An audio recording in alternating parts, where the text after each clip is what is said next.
Assalamu alaikum and welcome back. I'm your host, Hannah Zuberi. Thank you for joining us on Muslim Network TV, America's only Muslim-focused network. You can always watch us 24/7 on Galaxy 19, Amazon Fire TV, Roku TV, and Apple TV.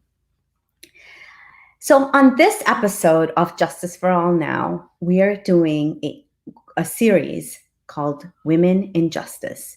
We've had in the past Samira Hussein, a Palestinian activist. We've had Jenny from Kentucky, who is a Cuban activist and has been talking about grassroots work being done in Kentucky. Our third activist today. Oh, and then we also featured Dilshad Ali, who is a disability activist based out of Virginia. Today, my guest is somebody that I have admired for a long time. When you're doing this work, particularly as a woman, often at times there's very few people that you can look up to who have been consistent and principled and are really have given their lives to this work. And my guest today is one of those people. This episode of Justice for All Now is called Women in Justice, featuring Medea Benjamin, Disruptor-in-Chief. Medea is the co-founder of the women-led peace group CODEPINK, and is the co-founder of human rights group Global Exchange. She's been an advocate for social justice for more than 40 years. She's described as one of America's most committed and most effective fighters for human rights by New York Newsday, and one of the high-profile leaders of the peace movement by the Los Angeles Times. She was one of the 1,000 exemplary women from 140 countries nominated to receive the Nobel Peace Prize on behalf of millions of women who do the essential work of peace worldwide. She won the Martin Luther King Jr. Peace Prize in 2010 and is an author of 10 books. Some of those books are Drone Warfare, Killing by Remote Control, and Kingdom of the Unjust, Behind the US-Saudi Connection. One of her most recent books is Inside Iran. This is a primer on the real history and politics of the Islamic Republic of Iran. I am delighted to have Medea on the show today, and thank you so much for being here. Nice to be with you, Hannah. Medea, I wanted to just have that conversation with you. As I was saying before, that a lot of times we don't get a chance to sit down over tea and just discuss life. And just I want to learn more about you. So tell me, where were you born? Where did you go to college? And how did you get started in this journey of social activism, social justice activism? I was born in New York State, in Long Island, to a very typical suburban family. My parents were not very political. If anything, I would say they were probably Republican, but they were Democratic when it came to more social issues. They never were involved in anything other than really elections and then business. And my mom was a housewife at those times that we called them a housewife. And my dad was worked in the building industry. And I went to a public schools all my life. And when I was in high school, it was during the Vietnam War. The distant memory for many of your viewers, probably most of them not even born at the time. But when I was in high school, that's when our friends, our boyfriends, our brothers were being drafted to go thousands of miles away to kill people that we had no idea why and had nothing against the people of Vietnam. And so what happened in my particular family is that my older sister had a boyfriend who was drafted and sent to Vietnam. And when he first went, he didn't want to go to begin with. He was a very nice young man. He was on the football team. He was uh, very courteous. He went off to Vietnam and he started writing her letters, and they got weirder and weirder as time went by, until about 6 months into his time in Vietnam, he sent back the ear of a Viet Cong, who was supposed to be our enemies, on a necklace for her to wear. And it was so disgusting. I remember going into the bathroom and vomiting, and I became a peace activist. I decided I had to figure out why a nice young man had turned into a killer, why a nice young man thought it was appropriate to give his girlfriend a body part of another human being, and how it was that we were taught to hate people that we really should have nothing against.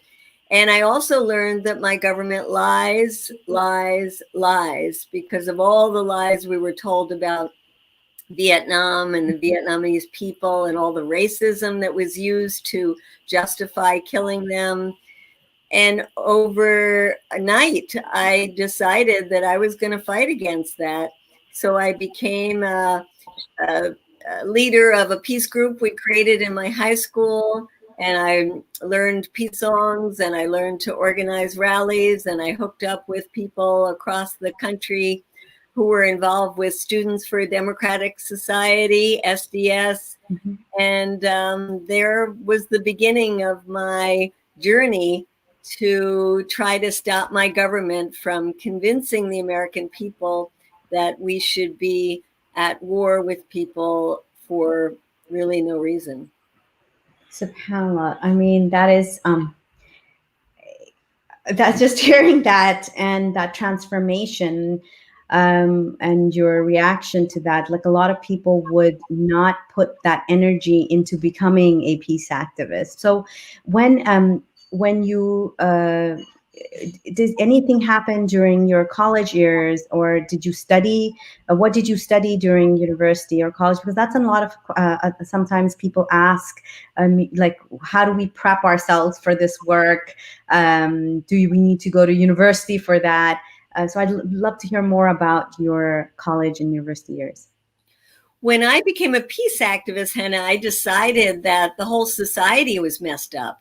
And I didn't want to even go to college. My parents really pushed me to go. I went for one semester, and I decided that this isn't right. The US is engaged in a war. My colleagues are dying. And here I am sitting in a classroom. No, I don't think so. So I dropped out of school after one semester, and I worked as an anti-war activist. And then I started to travel. I decided I want to see the world for myself. And I traveled throughout Europe and Africa, and I fell in love with the other societies, other cultures. I learned that the United States was one of many, many nations, and that other nations had beautiful things about them, as well as my country, that we didn't have all the answers here, that there was so much we could learn from other countries. And I ended up wanting to go back to school because I wanted to give something to other countries that were much poorer than most Americans.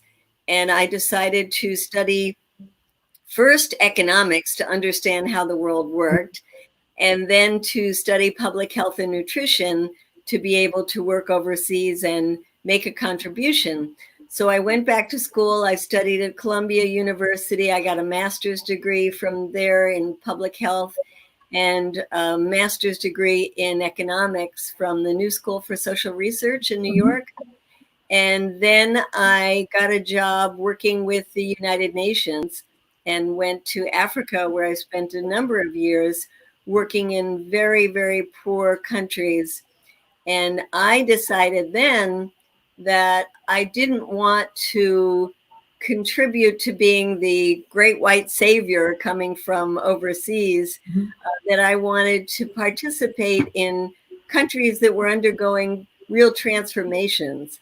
And at that time, there were countries that were under colonial rule and were liberating themselves. And so I went to be part of those liberation movements, which was a beautiful time, Hannah, like being in Mozambique, in Angola, Guinea-Bissau, in what became Zimbabwe. I worked in refugee camps. I worked in malnutrition centers, and I supported those transformations to societies that were freeing themselves and also trying to lift people up from the bottom. And I had a fantastic experience in Africa. And there I actually met many Cubans who were working as what they called internationalists, doctors, nurses, providing healthcare to people who never had seen a doctor before. And I was so impressed by the Cubans that I met that I decided to go to Cuba myself, where I lived for 4 years and saw another example of a society that was trying to organize things differently. And this is trajectory.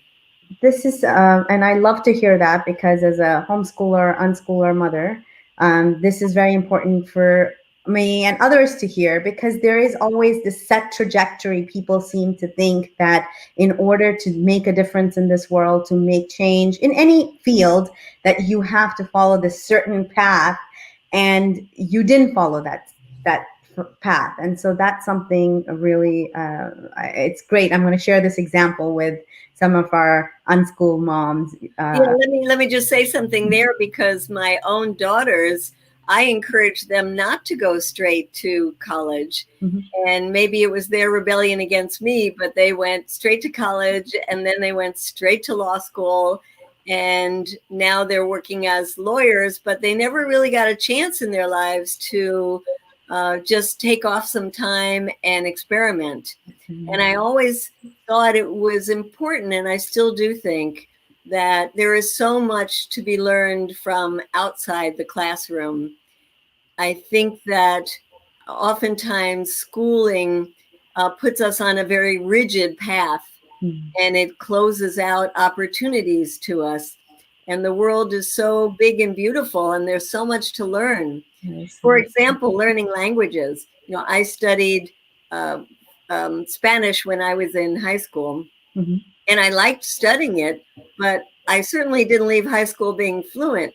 When I traveled, I ended up speaking 5 languages. I spoke French and Portuguese and Spanish and Italian, and that's how I got a job at the UN, because they said, oh my goodness, an American who speaks more than 1 language, who speaks 5 languages, we got to grab you up, because it was so unusual. But I think as a homeschooling mom, that there are so many broad opportunities from learning once we get out of the box. Truly, truly is. Now, I want to learn something from you. So these are 2 terms that we hear often, right? Militarism and neoliberalism. And they're often used by many, many people, but I don't think a lot of people really truly understand what those terms mean. So what are your understanding of these terms? Well, first, let me say I hate the term neoliberalism. I don't think it means anything to 99% of the people. What liberalism sounds like something good. To me, being more liberal, being more open in your views, and neoliberalism sounds even better, like it's a new kind of liberalism. So I think the term is terrible. I would much rather use more descriptive terms like privatization of the commons, of things like our education system that some countries and institutions would try to privatize, or the healthcare system that I think should be a public human right being put into the hands of private industry. militarism is a concept that I think is very clear, well, at least clear to me, and very important, which is you could use it for US foreign policy, and then you see that it also can be used in terms of how policing is done here in the United States. Mm-hmm. And in terms of foreign policy, there's a lot of talk about diplomacy, but very little use of it. Mm-hmm. And instead, we have this oversized Pentagon budget that's larger than the next 10 countries combined, that robs us of hundreds of billions of dollars that could be used for healthcare, Green New Deal, improving our infrastructure, helping the world in good things, like helping to feed people or get clean water in their communities. And instead, it's going to build more high-tech weapons. A lot of that money just goes straight to the weapons industry, 5 big weapons industries. And it means that there's an incentive to get into war because these companies have inordinate amount of power and influence over our policies. They give money to politicians. They have people who go in what's called the revolving door from the weapons industries into government, back into the weapons industries. And so they keep us on this militaristic kind of treadmill instead of vastly reducing the Pentagon budget and stopping the US from using military means to try to deal with conflicts overseas that would be much better dealt with through diplomacy and nonviolent means. Sorry.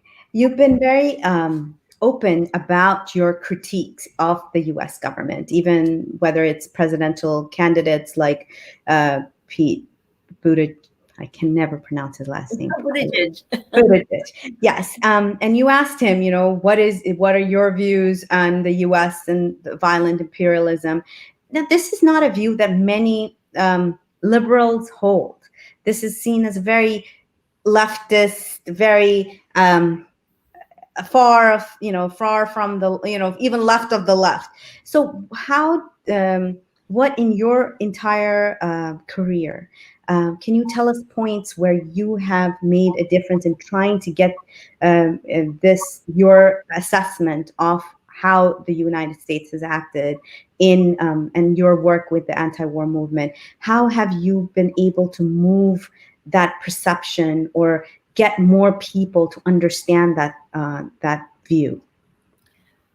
Well, let me say, Hannah, that it really is not a leftist view necessarily. Today, for example, we work a lot with people on the right, libertarians, people who don't want to see the US involved in military adventures overseas. And this opinion has now become so widespread that the majority of Democrats and Republicans agree that the wars in Iraq and Afghanistan were not worth fighting. Now, I was among the people who were in the vanguard of that. Barbara Lee was the only congressperson who voted against going to war after 9/11. But we were a group of peace activists who organized what became Democrats and Republicans. And those demonstrations got larger and larger. And we were fighting against both Democrats and Republicans in office who continued to wage those wars. So I would say that today, public opinion has caught up with the opinion that I and others held from the very beginning, which was these wars were a bad idea. And that today you see even people like Donald Trump trying to come across as a peace president because he knows that that is popular, not just among his base, but among the American people. So when you are an activist, you oftentimes have to take what is an unpopular position at the moment. And I was attacked. I've been attacked physically. I've had people boycotting my house. I've been sent death threats. I had to stop my mail because at one point there were threats of sending bombs in the mail. And that was because I opposed the war in Iraq. Now, the American people say that was a bad idea. We shouldn't have gotten into it. So many times you find yourself being marginalized, being threatened because you're taking a principled stand. But if it's the right stand, eventually the rest of the people and eventually the politicians themselves will catch up with you. So this is something that I wanted to, just for our audience to reiterate. Sometimes, and this is, we get that pushback a lot. A lot of this is positions, perhaps even I know that Justice for All has taken, are not very popular. They don't seem very popular, but sticking with those principles is so important. Now, I have, when we look at the anti-war movement in the United States, where is it at right now? What has yes, we have definitely seen a rise in people supporting the fact that no, we should not be going into wars overseas where we don't have, with this. But the military budget has expanded. It's very hard to get through to the Senate and Congress, and a lot of the words that come out, even from the Democratic Party, especially from the Democratic Party, is very hawkish. So what are some of the things that you think in the coming years, especially as we're going into this election season, what should activists be asking of people who are running for Congress? What should we be pushing against, and what would you like people to run with in the next year or so? Well, first you started out with that question asking, where is the peace movement? And that's a big question, because we used to have a very big one in terms of being able to mobilize people out on the streets. And now we're not able to do that. And it's interesting because, I started the conversation telling you about the draft, meaning that when I was growing up, young men were forced to go and fight overseas. And what General/President Eisenhower in the 1960s termed the military-industrial, and at that time he even said congressional complex, understood is that if you have a draft, you're going to have an anti-war movement, and it's going to be an energetic one, and it's going to be led by young people. And so they changed the way we fight wars. And now you see people who are directly engaged in the military, way less than 1% of the population, that wars are fought with high-tech weapons, drone warfare, where you're not even near the scene of where we're killing people, with special commandos, which are small, with proxy wars, where we pay other people to fight our wars. And so it is harder to get a lot of people to recognize that the wars are still going on, because they barely see them anymore. When you don't have a draft, when you don't have young people coming home in flag-draped coffins, there is much less that the media will cover, much less awareness of those wars. And when the wars keep going on and on and on, like we're almost 20 years now in the wars in Iraq and Afghanistan, young people don't know anything different. So it's hard to get them all riled up against wars that are seen as kind of in the background. But the anti-war sentiment is not only strong in general among the American public, it's also strong among the movements. In the movement for Black Lives, for example, if you look at their platform, it's very anti-war, anti-militarist, abroad and at home. If you talk to people in the environmental movement, many of them will say, we need the money that we're spending on the Pentagon to be put in the Green New Deal. If you talk to people who are working for gun control, many of them will say the same kind of use and abuse of weapons overseas is why related to the assault weapons that are on our streets in this country. So there is an anti-war sentiment, and it's just not translated into an anti-war movement that will mobilize unless there is the threat of a new war. And then I think we can get people out. Now, you said, what should we be asking for? You know, both parties are war parties. They have been supporting large Pentagon budgets. They've been supporting U.S. military interventions, and they have been supporting over 800 U.S. bases all over the world in places we just should not be in, and many places that don't want us there. We're antagonizing people with our military presence in many countries overseas. And so I think that we should be asking our presidents, our candidates, and our congresspeople to significantly cut the Pentagon budget and free up that money for our real needs. Now we're going through a pandemic. Certainly people recognize that we have to put more money into preparing for another pandemic, into getting a good healthcare system, and people understand the climate catastrophe that we are dealing with. So that is one thing, cutting the Pentagon budget. Another would be looking seriously at all of these soldiers that are based overseas, and how can we start bringing them home? Not only ending the wars in Iraq and Afghanistan, we still have troops in Syria. We're involved in the war in Libya. We're involved in the war in Yemen.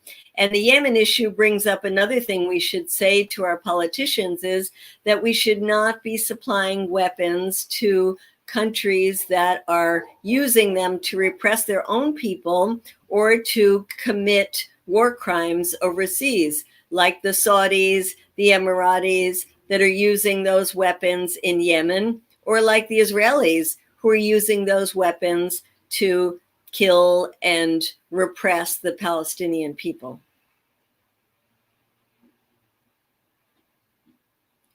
We can't hear you. Myself. Getting people to make those demands is because I think a lot of times we don't realize that we can make those demands, and the fear of the enemy. And this is why I wanted to discuss that. We showed a picture of your book, Drone Wars. And this is, I remember that's the first time I ever met you, was at an anti-drone.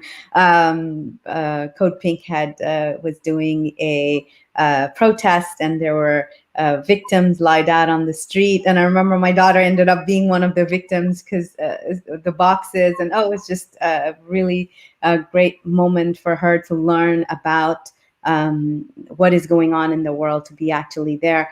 And so tell us about this book. What are the main takeaways from this book, and what made you write it? I saw the evolution of how we're waging war to be one of not sending soldiers overseas where they could get killed, to, as I mentioned, things like small commando raids, proxy wars. But then I also saw that we were developing this technology where you didn't even have to go to Yemen or Afghanistan to kill people. You could sit in an ergonomic chair in an air-conditioned room and be pressing buttons to kill people thousands of miles away. And sometimes you made mistakes and killed civilians. Oops. Sometimes you thought that they were militants. Oops. And even if they were militants, I started just really questioning what that term meant many times. And weren't we creating more enemies by doing that? And I wanted to see for myself. And so I traveled to Afghanistan. I traveled to Yemen. I traveled many times to Iraq. I've traveled to the countries where the US was using these drones, and I talked to some of the families whose loved ones had been killed. And I was so ashamed of my own country. I was so ashamed that we would be using this high technology to murder people with zero accountability. And I started writing about it and ended up writing this book to try to educate people about how wrong it was and how we've got to take responsibility for our actions. And we made some progress during the Obama years. I actually had a chance to verbally confront President Obama himself when he was giving a talk at a defense school, and I managed to get inside and say, I just got back from Yemen. I met the family of a young man who was killed by a US drone, and he was not a militant. He was innocent. What do you have to say to that family? And you're a constitutional lawyer. How can you be okay with just pressing buttons and killing people with no accountability?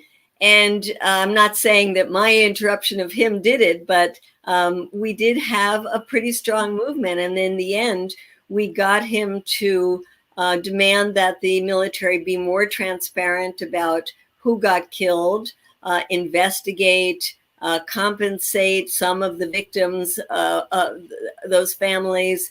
We brought some of them to Congress to testify.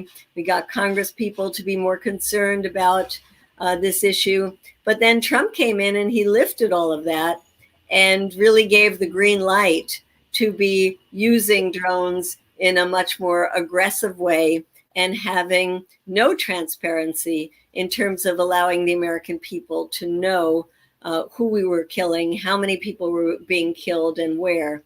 So unfortunately, we've gone backwards since the time that Obama was in office. And that, this is something that it's so terrible that a lot of people, because at least during that time, there was a lot of coverage of this issue. But now, because there's so many more egregious things happening, I just heard about forced hysterectomies at the southern border in the ice camp. It's just like your mind just starts spinning at the amount of things that are happening just right here. That sort of becomes a low priority, and it's not getting so yes, and I haven't seen anything recently on the news on the use of drones overseas, and it's problem. That's very problematic. I wanted to ask you, how do you choose the issues that we all have a limited amount of time and energy. So how do you make those decisions on choosing which issues that you're going to put your energy and focus behind? It's a great question, and it's always been a hard question for me because I want to do everything. I try to divide it up into the areas where I am more responsible for. So my government's activities in the world, for example, the way that the US is trying to crush Iran by imposing economic sanctions that hurt the Iranian people, 80 million people suffering by these dreadful sanctions. And so I feel it's my responsibility to push to lift those sanctions, for example. My responsibility to try to get to the US to stop selling weapons to Saudi Arabia. As a Jewish American, I also feel it's important to work on the issue of Israel. When I was young, my parents sent me to live in a kibbutz, and they told me that Israel was this wonderful, democratic country surrounded by all these terrible Arabs. And the more I learned about it, the more I learned how awful it was that the Israelis were dispossessing the Palestinian people. And so I feel a special obligation to work on that issue. But then I also have to work on some domestic issues because I live here in the United States, and I have a lot of responsibility there. And so I think I try to choose one or two issues here at home that I will focus on. And Some of them are really local, like in the cities where I live, working on trying to get progressive elected to office, and then trying to be a good white ally to the Black community during these terrible police shootings, trying to be involved around environmental issues because I care about the future of the planet. So I'll put some time into those, but I'll put most of my focus into where is the US behaving the worst in the world, and how could I help to try to change that? So it's number one, things that you fire your passion. Number two, things that you believe that you can be effective in that, with your, do you look at that at all? Maybe not so much, because if I was going to look at where could I be effective, I wouldn't have chosen to spend so long fighting the military-industrial complex. But as we were talking about this earlier, you have been, in the sense that the narrative, at least for many, has changed. It's the fact that when we call it U.S. imperialism, that's not something that a lot of times people like that would not even be invited into some of the rooms that now are being invited to speak and really share those ideas. So it would have been, and maybe we would have been at war with Iran had we not fought so hard to get the Iran nuclear deal. Maybe we would have been more involved in several other places where we fought to stop or limit U.S. engagement. We've also worked a lot on political prisoners, trying to get them home, and have been excited to have a number of successes on that front. But I just mean that you have to, if you're going to work on these issues of war and peace, they're big issues, and you don't see the wins, WINS, very, very quickly. But they're still really important. And so, yes, where is my government most responsible for the most egregious problems? Where do I have some expertise? Where are there very few people working where my involvement could make a difference? And where is it that I feel, I guess where people are suffering without the attention being put on their issues. If you look at Yemen right now, it is just such a horrific situation, and yet so little coverage in the US press. And so I work very hard to get people to care more about Yemen, to release US funds that have been blocked going for humanitarian aid to Yemen, because I know it's the biggest humanitarian catastrophe in the world right now, and so little attention paid. So you have to balance where are the victims really suffering the most, and where can you shine a light on one question, like, this is something that has been I just saw this this morning on Twitter, where there are legitimate causes where the U.S. has intervened, or places where there were no weapons of mass destruction, and we went out and fought this, humongous war for years. But because of that history with the United States, legitimate causes such as the Uyghur genocide is now being downplayed, and we see a lot of genocide denial. That this is U.S. propaganda. They're going to go in and start attacking China, and this is we're gearing up for another war with China. Things like that, which delegitimize the struggle of the Uyghur and other Turkic people. So how would you, as with your experience, and this is me asking you, how would you counter that? Like, how knowing what we know about the U.S., yes, we understand Trump is definitely using this, the concentration camps, and using what is happening to the Uyghur people. Yet this is a legitimate cause that we are working on. So what would your advice be? I really believe in international institutions, and they have been so decimated, particularly under Trump, but also before that. I think the producers have, let's move to that question next. We wanted to show this video. You are taking Venezuela down the path of a civil war. How dare you go to a civil war?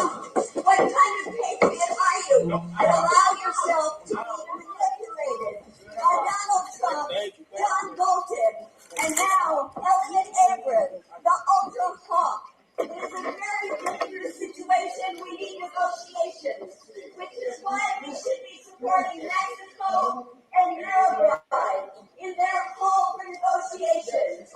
Don't follow the coup collaborators like this man right here. Say no to coup in the 21st century.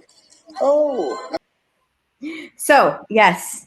This is why you're the disruptor in chief. So I wanted to add, we're going to go back to my other question, but first I want to ask you about this. So this is a tactic that you have used several times. How do you feel when you're up on stage? I've always wanted to ask you that. And when did you start using this tactic, and has it produced results? I started using this a long time ago. I remember during the World Trade Organization, when we had built a big mobilization against it back in 1999, I managed to get inside and get up on the stage. And while all the media was rolling all around the world, I got a chance to talk about why there were 50,000 people outside that building protesting against the World Trade Organization. I think it's important to go where the media is, go where the people who are perpetrating injustices are, and try to confront them directly, obviously nonviolently. I try to maintain as calm a presence as possible. I'm very scared when I do it. It's not something I take lightly. I mentioned when I interrupted President Obama, imagine how frightened I was interrupting a president. And getting up on the stage is always scary. I'm a very small person. I'm 5 feet tall. I barely weigh 100 pounds. I've gotten hurt many times. In fact, I've had my shoulder dislocated by being pulled out of things. And so it is scary. Yet I feel that it's really important to do. We have so many people who have made horrific decisions in our own country that have caused the death of many, many people and are treated like elder statespeople. For example, Henry Kissinger. He has a horrible history of promoting U.S. intervention that in places around the world. And we managed, when he was testifying in Congress, to get up right next to his face with a pair of handcuffs and say, you should be in The Hague standing trial for war crimes, not testifying in Congress. And those kind of things, they oftentimes go viral. And that's important for me because I think it's so useful that people around the world see that there are Americans who oppose bad policies of our government.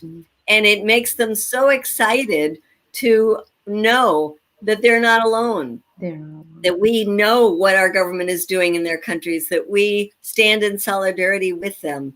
So I think that kind of disruption is important. And this kind of, I think I can relate to the last question you had. Politicians tend to use very legitimate causes for their own ends.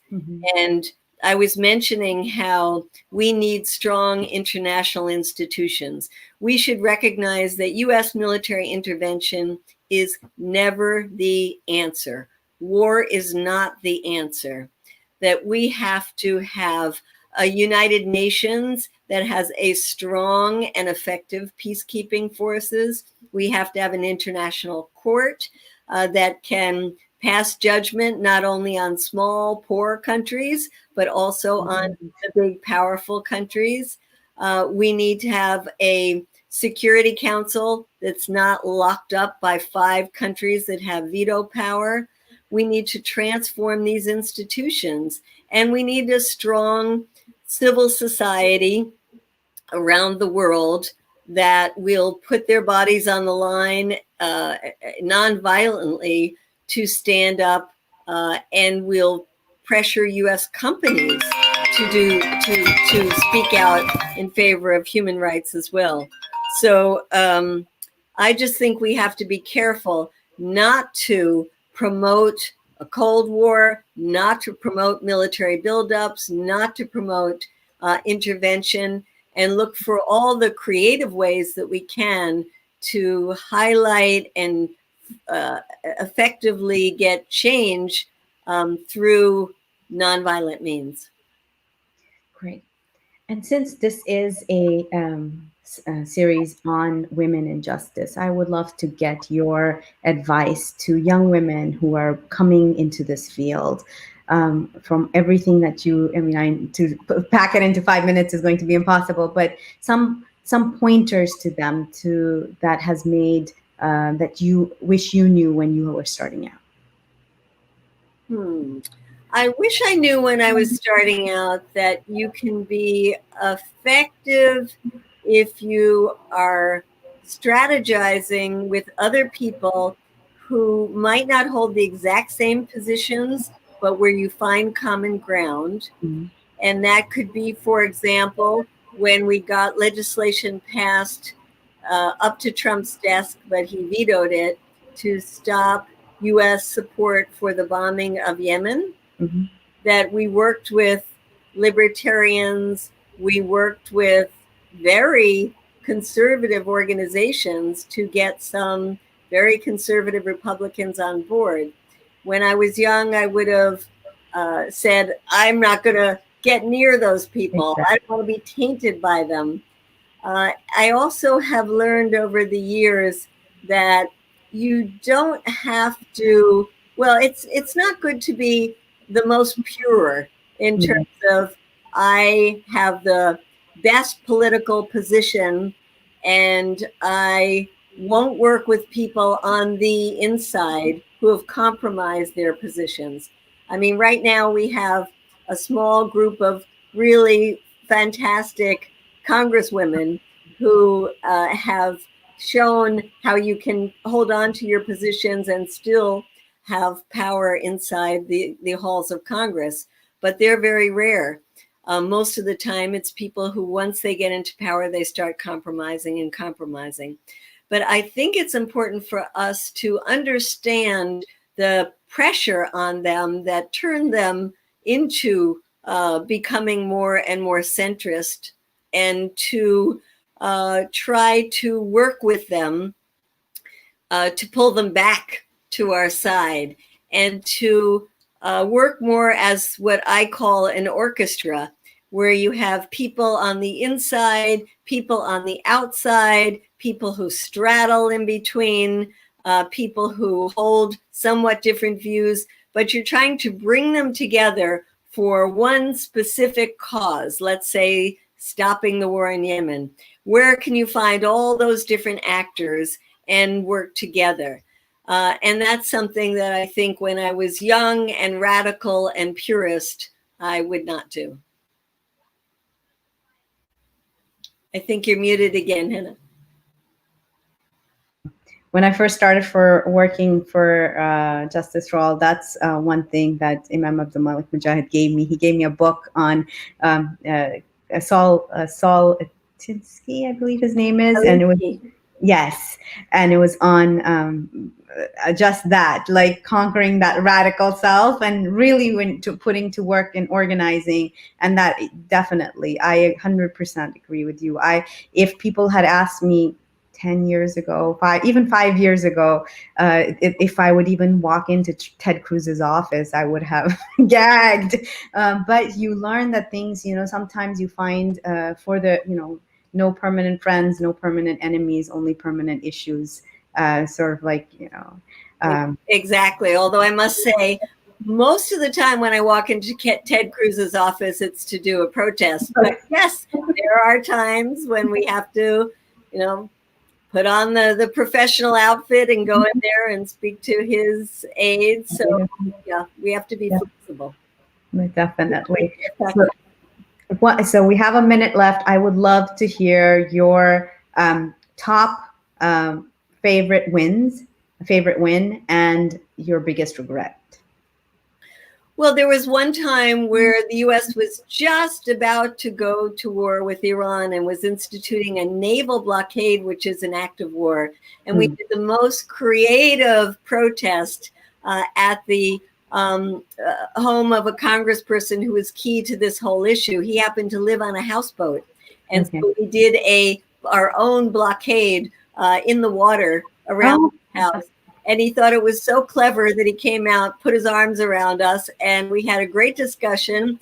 And we became friends and had a lot of influence on his position.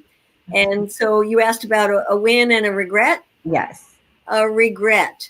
Well, I regret that I have been very inflexible over the years and not working in broader coalitions. I regret that I still, that I have not worked to cultivate more members of Congress who are not necessarily the most progressive. And I regret that I haven't done more to reach out to younger people and people of color over all of these years to work harder and more effectively to build a peace movement that is more intergenerational and more diverse. Well, thank you so much for that insight and for being here today. And thank you to our audience for joining us. We are, just so much wisdom packed into that. And I really appreciate that. Thank you so much for your work, Medea. And you keep disrupting those folks, and hopefully more people will join in and realize, you make me think of that one guy who threw that shoe at George Bush. He's my hero. So yeah, thank you so much for Very being here. good. Much love to you, and thank you for the opportunity. Okay. To all of you here, the Disney petition is still on. Please, we're past 10K, but we need to keep going on it. So please head over to stopgenocide.org /boycott Mulan and sign that petition. Assalamu alaikum.